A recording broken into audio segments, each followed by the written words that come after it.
Hello, everyone. This is John and Amy here with Paddles Up, Hey. and we were just listening to another message from someone else, and it's interesting what comes up when you're looking at our own habits, when we're looking at what generational things have been passed down. So we wanted to talk about the generation of Yeah, we just coined this. The yeah generation of loyalty to a fault, or the loyalty to a fault generation. And that, we have all experienced is, either our parents or grandparents and beyond down that line. But specifically, recently, what would you say the era really from? Well, it's probably just the survival mentality being passed down until where we are right now, with. yeah. And when you're looking at loyalty, there's a lot of talk about loyalty in companies, in the religious world, church world, and it's this loyalty to a fault Mm-hmm. where it's according to expectation and attachment Image. rather than pure love. Because, when you look at agape, it's unconditional, and you can't put loyalty conditions around it Right. and expect people to reach their highest Yeah. in life. And so, for example, if you're in a relationship and you're in it just because of one scripture verse, or you're in it because a pastor said, or you're in it because of a loyalty to a fault mindset coming down from generations, Your grandfather. or everything in between, then you're like, oh, I have to stay with this no matter what, even if there's abuse involved. And then because you're going to break expectations Mm-hmm. that were set at such a high bar that they're impossible to keep Yeah. in certain ways.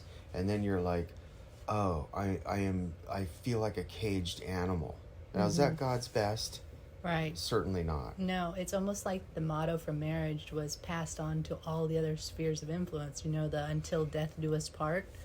And so it's, until death do us part with this company, until death do us part with this religious church, group, until death do us part with our abusive marriage, until death do us part with our abusive business we're in, or corporation or company, until death do us part literally with the military.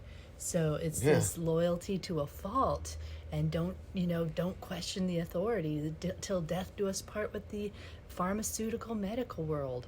And now we're seeing that whole thing just collapsing with just all the things coming out of the real cause why people are dying.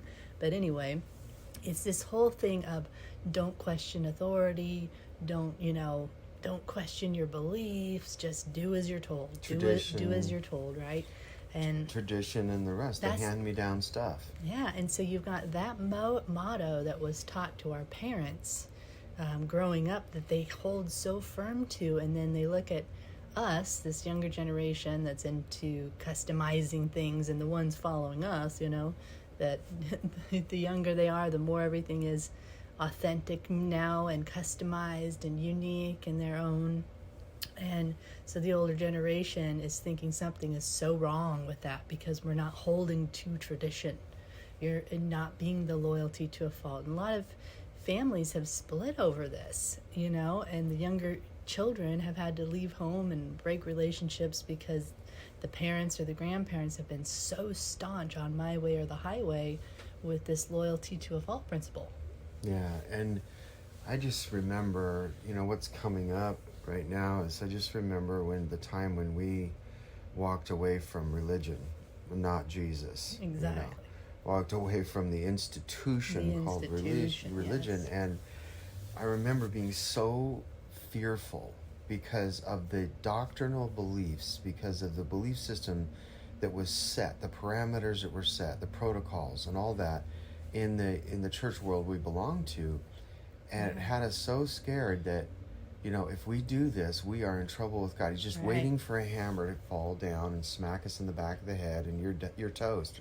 Or you're going to hit the brick be wall. deceived. You're going to listen to lying spirits and all the rest of this garbage, But when you find out and you step out and find out. As you're brave enough to start questioning things. Yeah, then or you read a book that set you free, which happened to us. Two different books really opened our eyes at the time, and we're like, wait a minute. I have been in a bubble of deception, believing that I need to stay in this abusive thing. Yeah. And then that's what the doctrinal beliefs are around marriage, the institution of marriage. Listen to that. The institution of marriage. Mm-hmm. Mm-hmm. And then we find ourselves being trapped. Some people are trapped in the whole system their entire lives. All out of fear. Out of fear.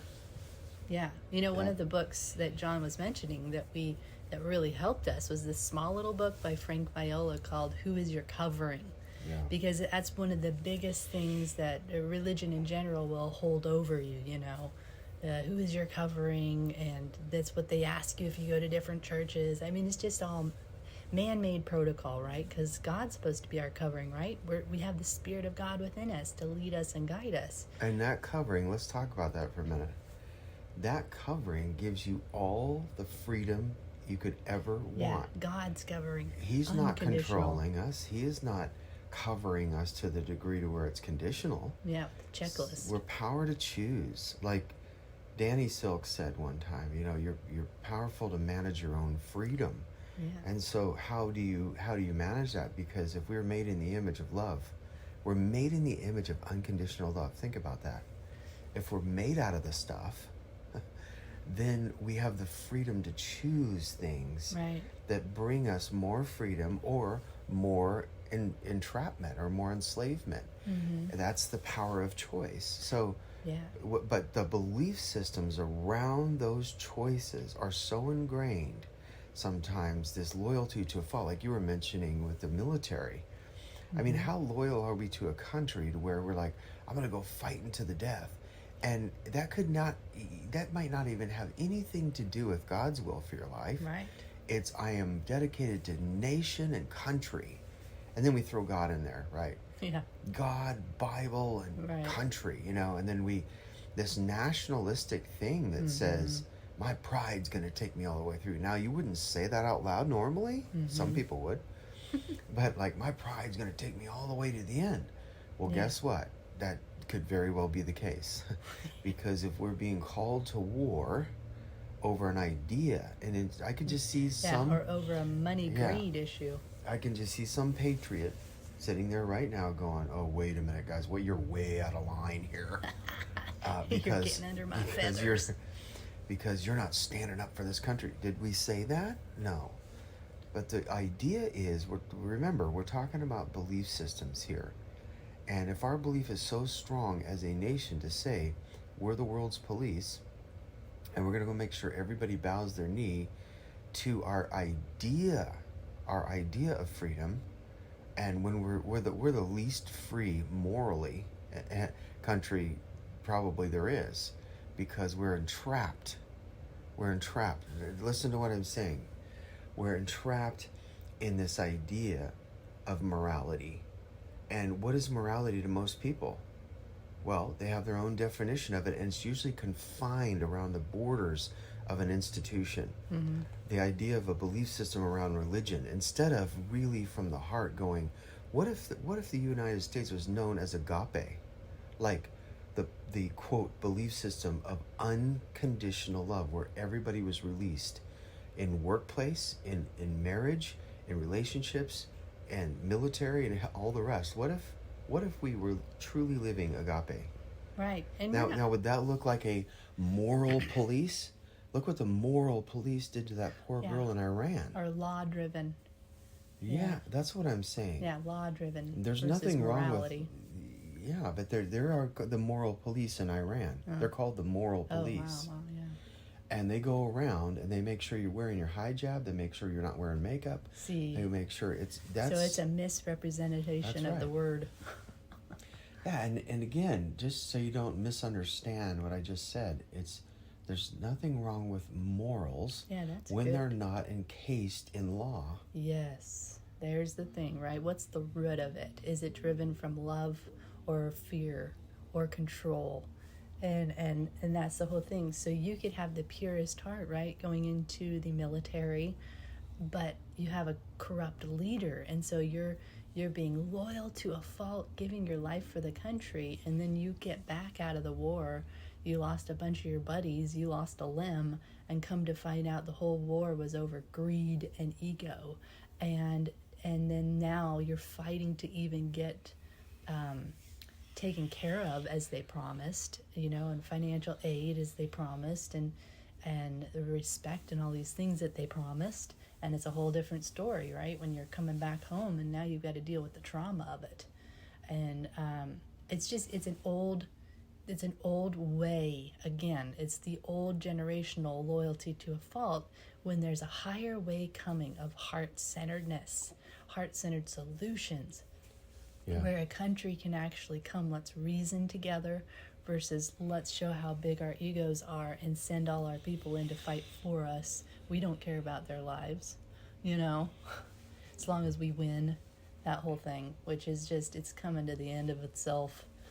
Yeah, and really, when we're breaking down the word loyalty, for so many people this has so many different definitions. Like, I'm loyal to this person. Company.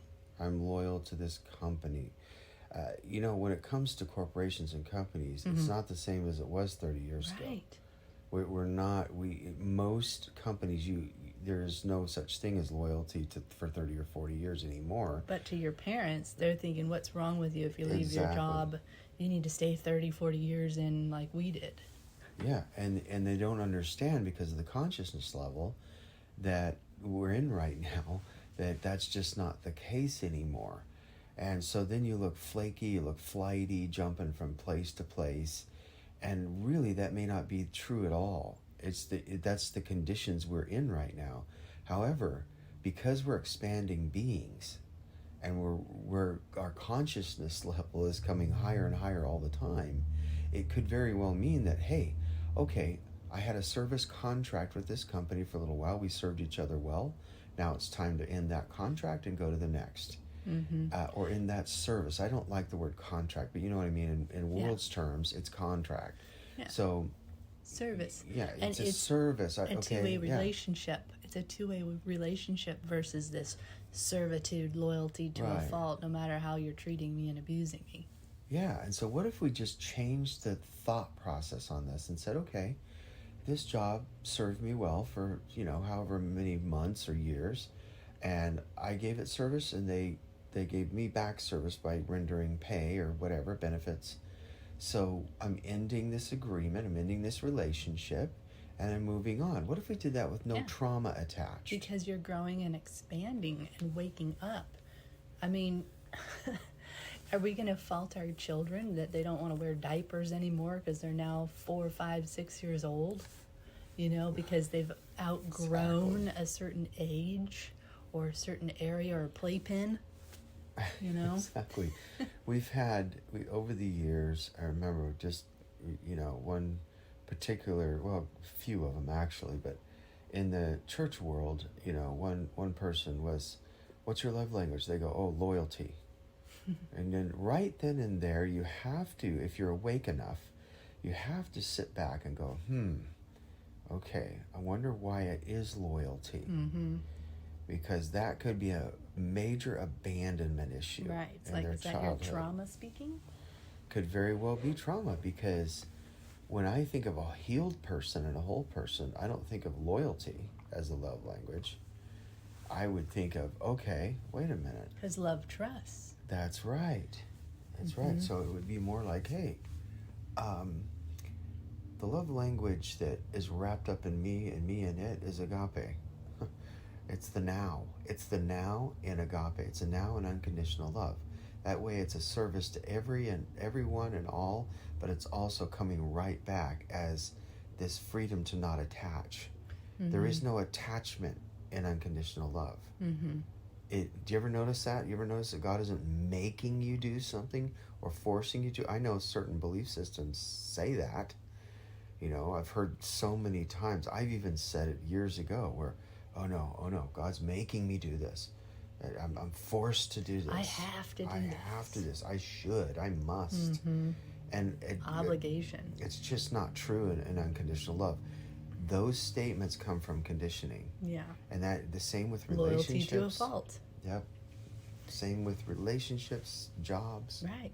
And so here's the thing too with this whole, not challenging authority, not challenging your beliefs, anything like that, is that we can be loyal to a fault to an angry God that we grew up in, Yeah. and not realizing, oh my gosh, all this time I believed in a false version of who God really is, and it was a religious, man-made fear tactic creating this angry God. And even of the Old Testament, you guys, we got to remember those were human beings writing their version of God back then. Some was inspired, some wasn't inspired, because there was agendas. And you have to know God personally for yourself, of his amazing unconditional love, and discern here. We can't elevate even the book of the Bible so high that, I can't question anything that's in there. No, we need to question, look back, see what the translators, shouldn't we question something that's been translated over how many times? I mean, 40,000 times. It's just, and this is why God said these things are discerned by the Spirit. You have to discern them by the Spirit, and not, again, be loyal to a fault, to some translation version. Because look at all the different words they're using to describe something. Like, even I think it's Romans 12 or Romans 8, somewhere in there, where it, says by faith versus in faith. And it was really trying to say that the translators put in faith, like as it was our faith that did it. Then the true Hebraic understanding is it was God's faith, his faith, that did it for us. Yeah. And so just these little adjustments. But if you're not questioning authority, and you're not questioning what you believe, and actually going to find the truth, then you're going to end up serving an angry God your whole life, and wake up at your death grave and who are you?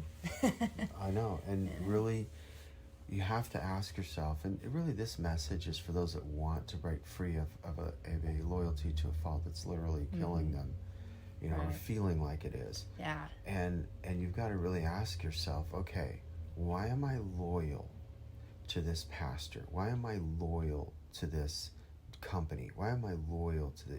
And it's one thing having a mutual love for one another. Right. That's not what we're talking about, guys. We're talking about a loyalty to a fault. Right. But What's under it? that says I am going to stick with this no matter what, because I have to stay with it till the end. And really, that's a voice coming from your childhood somewhere. Right. Like mom and dad said to never quit. Yeah. So or that's driving you. Yeah, or something in my DNA. It's like, we're not quitters. We're a family that never quits. Right. So you got, again, this generational thing passing on to you, and we have to stop and look a clear lens, dial it in here. Wait a minute, is that wholesome training passed down to me, or is that egoic training passed down to me? Yeah. Because you do it, you don't quit. That's their ego, because that's all about image. Now you, with a more awakened state, is, wait a minute, is this even the right fit for me, or was this their thing? And so you have to discern that and not just be loyal to their thing. Yeah. And this is such a big deal with saturated in much of society, that they're loyal somewhere to this fault that's really causing a stunted growth. Yeah. It's really causing this situation where okay, what if God really was leading you in a certain direction, right? But yet your belief system that you've been conditioned by makes you believe it's God telling you to stay. Right. I can't tell you how many people we've met over the years that are, quote, intercessors or prayer warriors that sit there and go, oh no, I everybody's jumping ship, basically, right? Because of this toxic environment in a church setting, or narcissistic leader. Yeah, and everybody's jumping ship just to save their own lives, But this one intercessor, this one loyal to a fault, I'm gonna pray this thing through, and then you look at them and they're like 50 years old and they look 80. Right. Because they wanted to be the star that saved the ship. They're carrying the whole load of loyalty. Mm-hmm. You know, you're wrong about this pastor, or We you're can wrong turn about this this around. leader. And it's just like, wait a minute, who's going to get to the real raw truth here? Mm-hmm. You know, it's kind of like this situation in work. There's so many CEOs and bosses and upper management that I've run into that are truly narcissistic. And they think that that's power. They think that that's The owners think that. yeah. The owners think, well, the within CEO, themselves, yeah. within themselves too. They think it's power. They Right. think it's leadership, and it's almost like when you have this person yelling through the hallways, the corridors of the workplace, get to work, do this, do that. We have deadlines to meet. I need all this stuff cleared off the table. You know, all this kind of stuff. See me, see me, see Yeah. me. Yeah, see me. And then these scared little empaths running around everywhere, these minions. Yeah, the employees. We're going, we got to do what the boss says. We're going to get yelled at. Oh, it's my job. I've got to survive. I have 3 kids. I have to do this. It's rehearsal You don't of understand. childhood. What is that? Loyalty to a fault. Yeah. Because you have options in America. I'm sorry, but you have lots of options right Yes. now. Mm-hmm. And so he's called one foot in front of the other. Right. But it takes bravery, it takes courage for some people. And just know that you have the permission to do that. That's right. You are allowed to.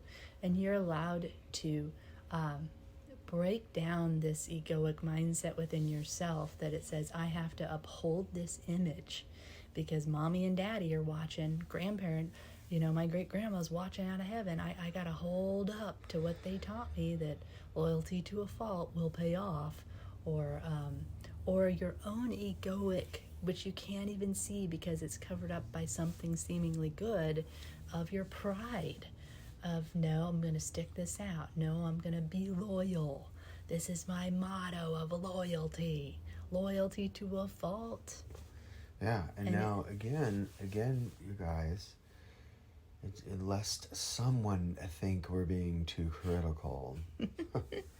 Again, it's that when there is a mutual love and respect and true honoring going both ways, in the relationship, not just one way. That's right. If it's true honoring going both ways, you love each other, you're dedicated through love and not attachment, then it can be a beautiful thing. Like Amy and I are in love, and we mutually honor and respect one another, and it just flows. It's good, and it's been long term, over 20 years. 22 now.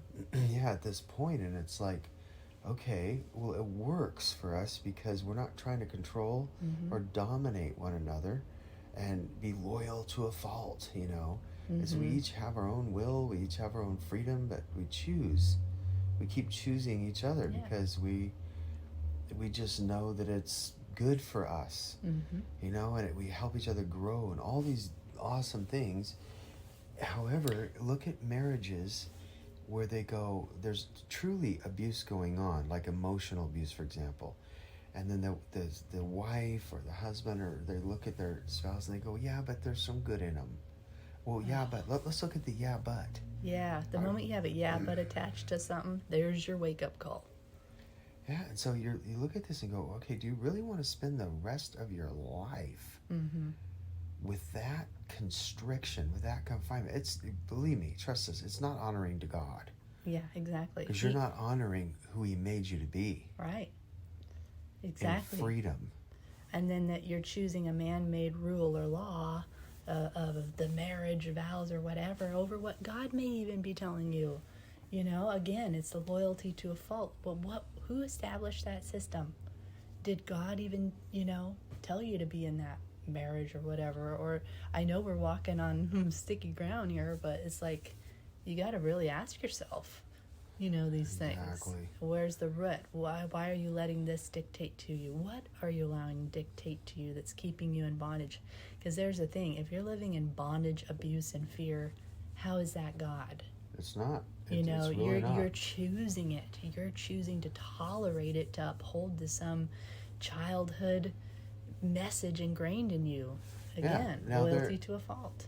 Now we understand that miracles can happen and it can turn around, but are both parties dedicated to that? Yeah, that has to be the case. Again, a mutual relationship of respect. Yeah, if you have one person saying, for example, I'm gonna drink whether you like it or not, whether it does damage to the kids, whether this whole scenario. I'm gonna drink every single day because I've been conditioned to believe that that's fun, and I don't see anything wrong with it's it. my release. Don't see anything wrong with it. Too bad. I'm gonna do it anyway. Mm-hmm. Well, first of all, that's not agape. That's not unconditional love. That is called egoic attachment. Edging God out. Edging God out. So it's egoic attachment that says it's my way or the highway. Well, how is that fair to the other person that's wanting to live in unconditional love and safety into that relationship? Mm-hmm. It's not. So it's one-sided dictatorship is what it is. And then you have a choice to live with that. You have a choice to sit there and say, okay, I'm going to believe God for a miracle one day. Until then, I'm going to tolerate it. Okay, here's my question to you. How much of life are you missing out on? Exactly, because you're choosing to stay. And how much of an abusive mindset are you etching into your children's minds that it's okay? Exactly, because they're learning it's okay to stay under this abuse. Look at how mom suffered it out, and it's just, or vice versa. If you have an abusive wife and you're suffering as an empath husband under it, and so it's not okay because you're setting the example that this is okay to be in this.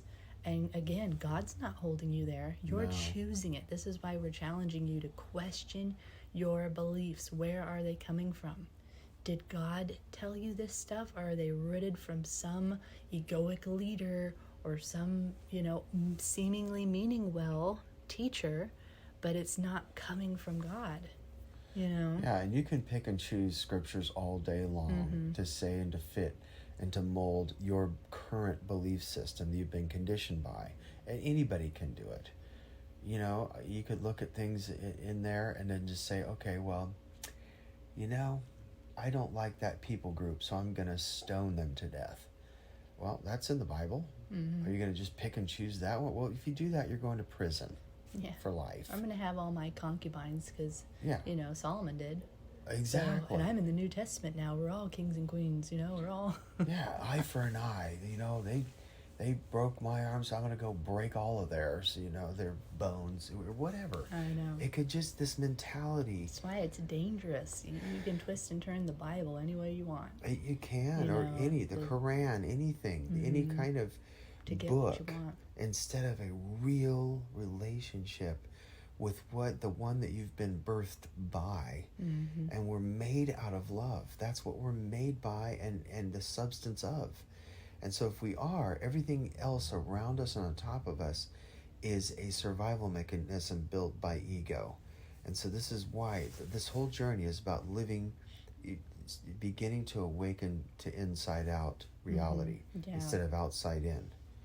Inside out, because love turned from the inside to the outward and lived that way is agape. It's unconditional love. Yes, for sure. So loyalty to a fault.